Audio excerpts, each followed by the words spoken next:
पहली सैलरी मिलती है तो खुशी के साथ साथ कंफ्यूजन भी होता है, क्योंकि पे स्लिप में टैक्स काट लिया जाता है। इनकम टैक्स वही सिस्टम है जो बताता है कि किस इनकम पे कितना टैक्स देना है, कौन सा डिडक्शन मिल सकते हैं और कैसे अपने पैसे स्मार्टली प्लान करना चाहिए। तो आज हम समझेंगे कि इनकम टैक्स के बेसिक कॉन्सेप्ट क्या होते हैं जो हर सिटीजन को पता होना चाहिए।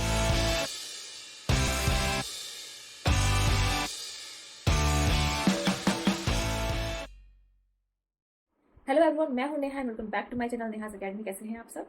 होपफुली आप सब बहुत ही अच्छे होंगे एंड आई आल्सो होप कि आप सभी की यूजीसी नेट की प्रिपरेशन भी जोर शोर से चल रही होगी। मैं करा रही हूँ आपको paper 1 and paper 2 commerce management के वो सारे इंपॉर्टेंट टॉपिक्स जो कि आपको यूजीसी नेट जेआरएफ क्वालिफाई करने के लिए बहुत ही जरूरी है।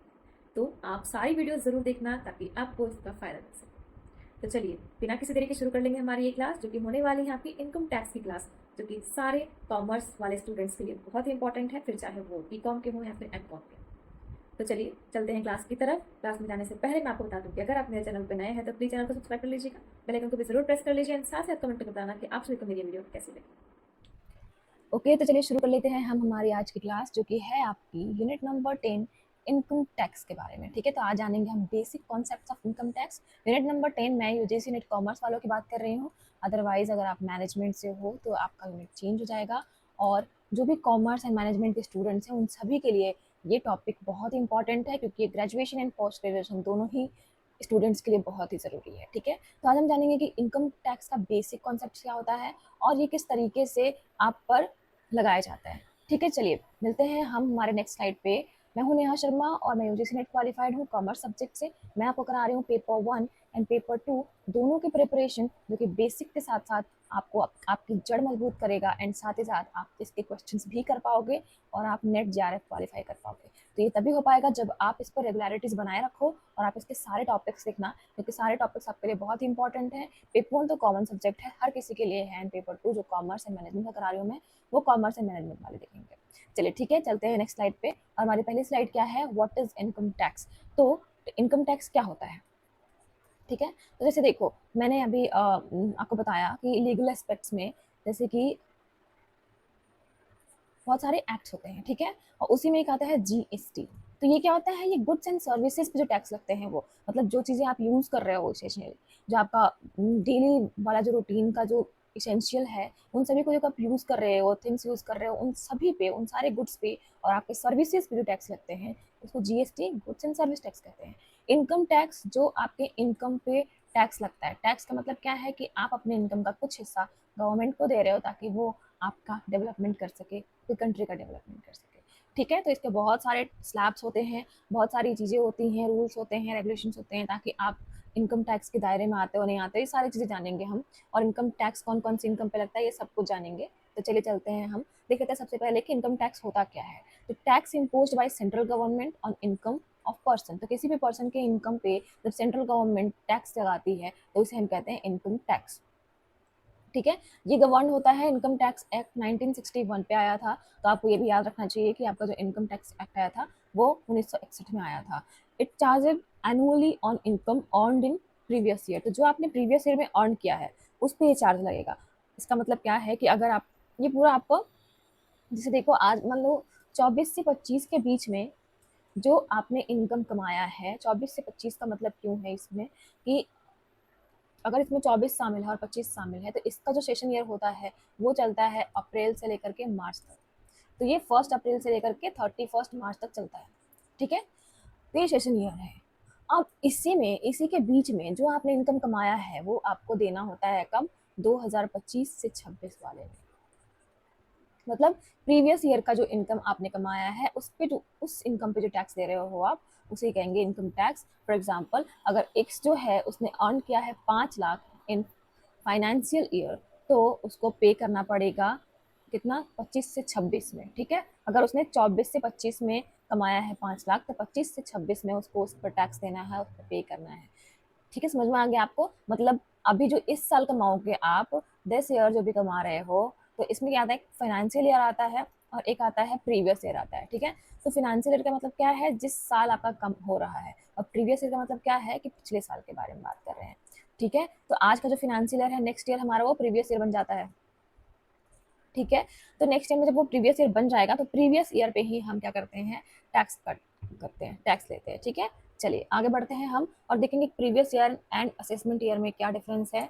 सो प्रीवियस ईयर जो होता है year in which income is earn, तो जिस साल आपने इनकम अर्न किया है वो है प्रीवियस ईयर, और असेसमेंट ईयर जिस साल आप अपना टैक्स पे कर रहे हो, ठीक है। तो जिस साल में, असेसमेंट का मतलब क्या है कि यहाँ आपने असेस कर दिया है, तो आपका जो टैक्स जो है जिस साल कट रहा है वो असेसमेंट ईयर होता है, और जिस ईयर का टैक्स कट रहा है वो प्रीवियस ईयर कहलाता है, ठीक है। तो पिछले साल का देना है आपको इस साल, ये इसलिए क्योंकि आपका टोटल ईयर वाइज ही कैलकुलेट किया जाता है आपकी टोटल इनकम। अब अगर ईयर वाइज अगर आपका टोटल इनकम कैलकुलेट किया जाना है तो तभी होगा जब आपने पूरा इनकम कंप्लीट कर लिया हो। ये तो नहीं है कि 2 महीने कमाया तो उस पर आप दे दोगे, क्या पता आपने 2 महीने बहुत अच्छा कमाया है, 4 महीने आपने अच्छे से नहीं कमाया, तो 2 महीने का टैक्स दे दोगे और 4 महीने, ऐसे तो नहीं हो सकता ना, 4 महीने कुछ नहीं है आपके पास। तो ये क्या है, ये आपके पूरे साल पे, पूरे फाइनेंशियल ईयर पे काम आता है। और फाइनेंशियल ईयर कब से शुरू होता है, मैंने आपको बताया 1 अप्रैल से लेकर के 31 मार्च तक, ठीक है। तो इसका पीरियड, प्रीवियस ईयर का पीरियड जो है 1 अप्रैल से लेकर के 1 मार्च तक है। और असेसमेंट ईयर जो होता है वो नेक्स्ट फाइनेंशियल ईयर होता है, मतलब कि प्रीवियस ईयर के जस्ट नेक्स्ट ईयर के। समझ में आया आप सभी को कि previous year, assessment year and financial year क्या कहलाता है। तो फॉर एग्जांपल अगर इनकम जो है प्रीवियस ईयर 2024 से 25 में हुआ है तो टैक्स पे कब कर रहे हैं, असेसमेंट ईयर 25 से 26 में। आगे समझ में आप सभी को। चलिए आगे बढ़ेंगे हम और देखेंगे कि पर्सन क्या होता है। अब हमने यहाँ पे देखा कि किसी भी पर्सन के इनकम को के ऊपर हम टैक्स लगाते हैं, तो वो आखिर पर्सन है कौन जिस पर हम टैक्स लगा रहे हैं। तो ये जो पर्सन को डिफाइन कर पा रहे हैं हम 1961 के एक्ट के सेक्शन नंबर 2 और 31 नंबर पार्ट में कर रहे हैं, पर्सन के बारे में जानेंगे। तो पर्सन कौन कौन हो सकता है, कोई भी इंडिविजुअल, कोई एक पर्सन जो कि इंडिविजुअली वो इनकम कमा रहा है एंड देन उस पर टैक्स दे सकते हैं। हिंदू अनडिवाइडेड फैमिली, तो HUF, तो आपको मालूम है बहुत सारी फैमिली जो होती है अनडिवाइडेड होती है, एक साथ उनका इनकम चलता है, तो इसमें भी कहते हैं HUF। कोई भी फर्म, कंपनी, ठीक है, तो ये सब क्या है, ये सब एक पर्सन में आते हैं जिनका इनकम पे टैक्स लगाया जाता है। Association of person, body of individuals, तो ये सब भी आते हैं आपके पर्सन में शामिल होंगे। लोकल कोई अथॉरिटी है, आर्टिफिशियल जुडिशियल पर्सन है, तो ये सब क्या हैंगे, सब आपके पर्सन में आते हैं और इन सभी के इनकम को कैलकुलेट करके उन पर कुछ परसेंटेज का टैक्स लगाया जाता है, ठीक है। तो फॉर एग्जाम्पल अ ट्रस्ट और society is also a person, तो कोई भी अगर ट्रस्ट बना हुआ है, कोई भी एक सोसाइटी बनी हुई है, आपको मालूम है अगर कोई सोसाइटी बनती है तो उसका भी एक प्रॉपर अकाउंट खुलता है, तो सोसाइटी का रजिस्ट्रेशन कराया जाता है, जैसे कि आपकी कंपनी की रजिस्ट्रेशन कराई जाती है। तो इस तरीके से क्या है कि अब जो आपने यहाँ पर देखा कि इसका जो रजिस्ट्रेशन हुआ है, तो इसकी अगर इनकम होती है तो इस पर भी क्या कराया जाता है, टैक्स कट सकता है, ठीक है। तो इस तरीके से आप समझ सकते हो कि सोसाइटी भी पर्सन है, एक ट्रस्ट भी पर्सन है, एक कंपनी, फॉर्म, कोई भी इंडिविजुअल, हिंदू अनडिवाइडेड फैमिली, या फिर कोई एसोसिएशन ऑफ पर्सन है, बहुत सारी चीजें इसमें आएंगी, कोई अथॉरिटी है, ये सारे लोग क्या हैं, आपके लिए पर्सन के रूप में माने जाते हैं और इन्हीं पर्सन पे क्या लगता है, टैक्स। चलिए आगे बढ़ेंगे हम और देखेंगे कि इनकम एंड इसके हेड्स कौन कौन से हैं, कि किस किस तरीके के इनकम होते हैं जो आपके इनकम टैक्स में शामिल होते हैं और कौन कौन सा उनका हेड होता है, ठीक है। तो हेड का मतलब कोई इंपॉर्टेंट सा टर्म हो, पॉइंट हो। तो इनकम जो है आपके सैलरी पे, आपके प्रॉफिट पे, आपके रेंट पे, आपके कैपिटल गेन पे, इन सब पे लग सकता है, ठीक है। तो उसमें कौन कौन से हेड्स में इसको कैटेगराइज किया गया है आपकी इनकम को, वो देख लीजिए। उसमें 5 हेड्स होते हैं। इनकम फ्रॉम सैलरी, तो अगर आपका सैलरी से इनकम हुआ है तो उसके अंदर भी आपको टैक्स लगता है। इनकम फ्रॉम हाउस प्रॉपर्टी, अगर आपकी कोई हाउस की प्रॉपर्टी है, मान लो आप कमाते नहीं, आपने एक प्रॉपर्टी रखी है अपनी और उसी प्रॉपर्टी को आप रेंट पे दे रहे हो, बेच रहे हो, तो इस तरीके से इनकम फ्रॉम अगर हाउस प्रॉपर्टी होती है तो आपका वहाँ पे क्या लग जाएगा, ये भी आपको वो में आ जाएगा, इनकम में आ जाएगा। Profit and gains on business और प्रोफेशन, तो अगर आपका बिजनेस है या फिर प्रोफेशन है, मान के चलो आप बिल्डिंग का ही काम कर रहे हो, प्रोफेशन है वो आपका, सॉरी बिजनेस है वो आपका, कि आपने बिल्डिंग्स बनाई बेच दी, बिल्डिंग खरीदी बेच दी, खरीद बेच दी का काम कर रहे हो आप, तो ये क्या है आपके, ये आपके बिजनेस में आता है। कोई प्रोफेशन है जैसे कि आप डॉक्टर हो, टीचर हो, एनीथिंग, तो उसमें क्या आ जाएगा, आपको प्रोफेशन आ जाएगा। तो अगर इनसे अगर आपको कोई प्रॉफिट और गेन होता है तो ये क्या कहलाएगा आपका, ये कहलाएगा income from profit and gain, और इस पर ये आपका नेक्स्ट जो हेड है इनकम के लिए वो आएगा, ठीक है। वैसे ही कैपिटल गेन्स भी होते हैं, अगर आपने कोई भी कैपिटल है उसको बेच बेच करके गेन कर रहे हो तो वहाँ पे भी आएगा आपका कैपिटल गेन वगैरह। And income from other sources, कुछ अदर सोर्सेज भी होते हैं जैसे कि लॉटरी वगैरह का टिकट कर लिए, हॉर्स रेस करवा रहे हो आप, तो ये सारे जो सोर्सेज होते हैं ये अदर सोर्सेज में आते हैं। और ये 5 जो हेड्स होते हैं इनकम के सोर्सेज के हेड्स, इन सभी के अंदर में ये सभी इनकम में शामिल होते हैं और इन सभी के अंदर जो टैक्स लिया जाता है वो income tax from these heads होते हैं। तो आपको टोटल 5 हेड्स पढ़ने हैं और इन पांचों हेड्स में आपके पूरे इनकम आ जाएंगे। ठीक है, चलिए आगे बढ़ लेंगे हम और देखेंगे कि इस पर आपका जो इनकम टैक्स जो है ना वो आपकी इनकम पे तो डिपेंड करता ही है, साथ ही साथ आपके रेसिडेंस पे भी डिपेंड करता है। अब देखो, अगर आप यहाँ के रेसिडेंशियल हो तभी आप यहाँ का टैक्स दोगे।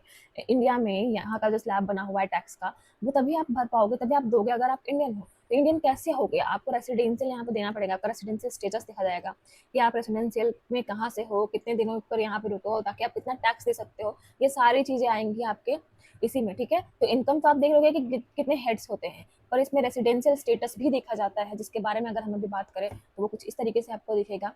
तो यहाँ पर देखो कि रेसिडेंशियल स्टेटस जो है उसमें अगर आप रेसिडेंट हो या फिर ऑर्डिनरी रेसिडेंट हो, जिसको हम ROR कहते हैं, तो पूरी तरीके से आप टैक्स्ड हो। आपका अगर इंडियन इनकम हो रहा है, फॉरेन इनकम हो रहा है, तो दोनों के हिसाब से आपको टैक्स दिया जाएगा। ठीक है, पहले ऐसा होता था कि आपको दोनों जगह पे टैक्स देने पड़ते थे, पहले बहुत खर्चा हो जाता था, पर अभी ऐसा क्या है कि आपको दोनों जगह पे कुछ रियायतें मिलती हैं, कुछ परसेंटेज वाइज कम हो जाता है, ताकि आपको दोनों तरफ के टैक्सेस पे थोड़ा सा रियायत मिल सके। ठीक है, और फिर आता है resident but not ordinarily resident. ठीक है, तो रेसिडेंट हो बट ऑर्डिनरली रेसिडेंट नहीं हो, तो इसका मतलब RNOR कहते हैं इसमें। इसमें भी इंडियन अगर इनकम है तो टैक्स लगेगा, टैक्स कटेगा आपका। और फॉरेन इनकम अगर है तो आपका only income from business profession control from India, तो उन्हीं इनकम पे जो आपने कंट्रोल फ्रॉम इंडिया, इंडिया में कंट्रोल किया है, उसी पर टैक्स लगेगा, इसके अलावा नहीं लगेगा। ठीक है, रेसिडेंशियल स्टेटस पे बहुत सारी चीजें हैं कि कितने दिन आप यहाँ रुकते हो, कितने दिन क्या है, ये सब कुछ पढ़ेंगे हम बारी बारी से। ठीक है, फिर आता है नॉन रेसिडेंट। तो अगर आप रेसिडेंट नहीं हो यहाँ के, तब भी आपका अगर इंडियन इनकम होता है तो आपको टैक्स लगेगा, और अगर आपका फॉरेन इनकम होता है तो आपको टैक्स नहीं लगेगा। ठीक है, तो इस तरीके से आप समझ सकते हो कि आपका जो रेसिडेंशियल स्टेटस है उस पर आपको इंडियन इनकम में और फॉरेन इनकम में किस तरीके से टैक्स कटाया जाता है। ठीक है, फॉर एग्जाम्पल है नॉन रेसिडेंस अगर है, अगर वो 3 लाख रुपया कमाता है इंडिया में, ठीक है, इंडिया का नहीं है लेकिन इंडिया में कमा रहा है, तो उसको 2 लाख और 2 लाख अब्रोड में कमा रहा है। ठीक है, तो इंडिया का है ही नहीं और इंडिया में वो 3 लाख कमाया है, तो फिर क्या है, वो 3 लाख जो रुपए हैं वो टैक्सेबल होंगे। मतलब इंडिया में अगर कमाया है तो उसको 3 लाख रुपए का टैक्स देना ही पड़ेगा। और बाकी जो उसने अगर 2 लाख रुपए कमाया है फॉरेन कंट्रीज में, तो वो यहाँ पर टैक्सेबल नहीं होगा, वो वहाँ के अकॉर्डिंग देखा जाएगा। ठीक है, समझ में आ गया आप सभी को कि यहाँ पे क्या है residential and non residential statuses. चलिए आगे बढ़ते हैं हम और देखते हैं एग्जेम्प्टेड इनकम क्या होता है। तो एग्जेम्प्टेड इनकम की बात करें अगर हम, तो ये सेक्शन 10 में आता है। ठीक है, तो इसमें क्या है कि कुछ इनकम्स ऐसे होते हैं जो एग्जेम्प्ट किए जाते हैं, मतलब उन पर टैक्स नहीं लगाया जाता है, जैसे कि एग्रीकल्चरल इनकम। तो एग्रीकल्चरल इनकम अगर आपका होता है तो आपको उस पर टैक्स नहीं दिया जाता है, ये आपके इनकम से एग्जेम्प्ट कर दिया जाता है, हटा दिया जाता है। Share of profit from firm, तो ये क्या है, अगर आप फर्म से प्रॉफिट कमा रहे हो वो पार्टनर्स, तो इस पे भी आपको क्या लगेगा, इनकम, ये भी एग्जेम्प्ट करा जाएगा आपके इनकम से। ठीक है, अमाउंट फ्रॉम PPF, तो अगर आपका पब्लिक प्रोविडेंट फंड है, ठीक है, PPF है, तो उसके अमाउंट पे भी आपको ये भी अमाउंट एग्जेम्प्ट कर दिया जाता है, इस पर भी टैक्स नहीं लग जाता है। फिर ठीक है, सर्टेन अलावेंसेज एंड परक्विजिट्स होते हैं, कुछ अलावेंसेज ऐसे होते हैं, कुछ परक्विजिट्स ऐसे होते हैं जो आपको दिए जाते हैं, तो उस पर भी आपको वो भी एग्जेम्प्ट किया जा सकता है, और वो भी देखा जाता है कितने कितने एग्जेम्पशंस लगेंगे। ठीक है, तो ये सब क्या होते हैं, ये सब आपके टोटल इनकम में शामिल नहीं किए जाते हैं, ताकि आपका इन सब की वजह से आपका जो टैक्स है वो थोड़ा कम हो पाता है। ठीक है, तो अगर आप खेती करते हो आपको टैक्स नहीं लगेगा, अगर आपके PPF है तो आपको टैक्स नहीं लगेगा, अगर आप पार्टनर हो किसी फर्म के और वहां पर आपको प्रॉफिट मिला तो उस प्रॉफिट में आपको टैक्स नहीं लगेगा। ठीक है, आपको कोई अलावेंस मिल रहा है, परक्विजिट्स मिल रहा है, तो उसमें भी टैक्स नहीं लगेगा। चलिए आते हैं टैक्स स्लैब देख लेते हैं, जो हमारा ओल्ड रेजिम जो था उस पर देख लेते हैं हम। तो वो कुछ इस तरीके से है, आपका ओल्ड रेजिम का जो टैक्स स्लैब है वो कुछ इस तरीके से है कि 2.5 लाख पे आपको कोई टैक्स नहीं लगता, और फिर 2.5 लाख के बाद 5 लाख तक में आपको 5% का टैक्स लग रहा था, 5 से 10 लाख में 20% का लग रहा था, और अब 10 लाख में 20% का लग रहा था। ये काफी ओल्ड है आपका जो टैक्स स्लैब जो बना हुआ था ये। ठीक है, और इसमें क्या है कि अगर आप जो हो 60 साल से कम के हो तभी, पर ये ओल्ड टैक्स स्लैब हमें नहीं पढ़ना है, मैंने आपको बता दिया कि इतना लगता था पहले। अब जो है, अब आपको जो है टैक्स स्लैब्स चेंज हो गए हैं, और इसमें आपको बहुत सारे रिबेट्स भी दिए जाते हैं, पर जो नया टैक्स स्लैब है उसके बारे में मैं नेक्स्ट वीडियो में बताऊंगी आपको। यहाँ पर मैंने आपको बस एक सैंपल दिया है और बताया है कि ओल्ड रीजन का जो टैक्स स्लैब था वो किस तरीके का था। ठीक है, अब यहाँ पर देखते हैं ग्रॉस टोटल इनकम और टोटल इनकम क्या कहलाता है। आपको यहाँ पर बहुत सारी चीज़ें देखने को मिलेंगी जो कि बेसिक्स हम कर रहे हैं इनकम टैक्स का, तो मैं इसमें आपको हर चीज़ के बारे में थोड़ा-थोड़ा बताऊँगी एंड देन इसके बारे में डीपली जानेंगे अलग सी वीडियो में, और उन सभी पे एक छोटी-छोटी वीडियो होगी जिससे आप समझ पाओगे कि इन सभी का इम्पोर्टेंस क्या है। तो ग्रॉस टोटल इनकम क्या कहलाता है कि वैसा जो ऑल हेड्स के अंदर जो सम मिलता है आपका, उसको कहते हैं ग्रॉस टोटल इनकम, जिसको आप सेट ऑफ करके क्लबिंग करके ले करके आते हो, ठीक है। मतलब उसमें से जो भी डिस्काउंट्स वगैरह करने हैं हटा देते हो, जो भी आपका कट हो रहा है हटा देते हो, एंड देन टोटल इनकम जो आता है उसको कहते हैं gross total income. Total income जो होता है वो क्या होता है, इसमें से माइनस डिडक्शंस करते हैं, तो कुछ डिडक्शंस होते हैं जो आपको टैक्स के वो में मिलते हैं कि कुछ डिडक्ट कराया जाता है तभी आपका टैक्स जो है वो बन पाता है। तो उसमें क्या होता है कि 18C से लेकर के 80C से लेकर के 80U तक जो है सेक्शन में, इसमें आपको कुछ डिडक्शंस दिए जाते हैं ताकि आप उन डिडक्शन को पहले कंप्लीट कर लो एंड देन उसके बाद तब आपका टोटल इनकम काउंट किया जाएगा और उन टोटल इनकम पे आपको टैक्स दिया जाएगा, ठीक है। टैक्स आपको उसी पे देना है। तो ये सब चीज़ें करेंगे हम, धीरे धीरे करेंगे एंड मैं आपको कुछ वो भी बताऊंगी एग्जाम्पल्स भी, ताकि आपको जो भी प्रॉब्लम्स हो रही हो टैक्स को लेकर के वो दूर हो जाए। कुछ डिडक्शंस मैंने यहाँ पर दिखाया है आपको, बाकी जो भी डिडक्शंस होंगे, जो कंप्लीट डिडक्शंस होंगे वो मैं आपको कंप्लीट कराऊंगी, ठीक है। चलिए इसमें देखिए आपको दिखा हुआ है कि 18C में है जो आप अगर LIC पे खर्च करते हो, PPF पे खर्च करते हो, तो उसकी लिमिटेशंस भी होती हैं कि अगर 1.5 लाख 1,50,000 का है, ठीक है, तो उस पर डिडक्शंस दिया जाएगा। 80D जो है मेडिकल इंश्योरेंस है 25 से लेकर के 50,000 तक में आपको क्या क्या आता है, आपको डिडक्शंस दिए जाते हैं। 80E है, इसमें आप एजुकेशन लोन पे जो आपका इंटरेस्ट होता है वो भी फुल इंटरेस्ट जो होता है वो आपको डिडक्ट कराया जाता है, जो कि एजुकेशन लोन पे होना चाहिए, ठीक है। 80G जो है वो डोनेशन में आता है और इसमें अगर आपको डोनेशन में 50 से लेकर के 100% तक में आपको डिडक्शंस मिलते हैं, ठीक है। आगे समझ में आप सभी को कुछ डिडक्शंस इस तरीके से होते हैं। बाकी जो फुल डिडक्शंस की लिस्ट है वो भी मैं आपको शेयर करूंगी और उसमें भी उसको भी डिस्कस करेंगे, बट कब करेंगे, बाद में, ठीक है। चलिए इसमें कुछ डेफिनेशंस भी होते हैं, कुछ पॉइंट्स भी हैं जो आपको जानने होते हैं। जैसे कि इसमें आता है एसएससी। तो एसएससी कौन होता है, तो वो बंदा जो टैक्स को पे करने के लिए लायबल होता है उसे एसएससी कहते हैं। असेसमेंट किसको कहते हैं, जब हम उसको टैक्स को कंप्यूट कर रहे हैं, मतलब कैलकुलेट कर पा रहे हैं, तो उस प्रोसेस को कहते हैं असेसमेंट। तभी उसका आप देखोगे असेसमेंट ईयर बनता है ना, तो जिस साल हम असेसमेंट कर रहे हैं उसी को असेसमेंट ईयर कहेंगे। प्रीवियस ईयर का मतलब क्या है कि जिस साल में हमने इनकम अर्न किया है। असेसमेंट ईयर क्या है, जिस साल हम असेसमेंट कर रहे हैं। और इनकम क्या है, वैसे मॉनेटरी और नॉन मॉनेटरी गेन्स, मतलब वैसे इनकम्स जो आपका मॉनेटरी टर्म में भी हो और नॉन मॉनेटरी टर्म में भी हो, तो उन सभी को हम इनकम में काउंट करेंगे। तो इस तरीके से आप देख पा रहे हो कि आपके की डेफिनेशंस कौन कौन से हो सकते हैं इनकम टैक्स के। अब आते हैं कंप्यूटेशन प्रोसेस पे। तो आपका जो कंप्यूटेशन क्या आता है वो सारे हेड्स को मिला करके क्लब किया जाता है।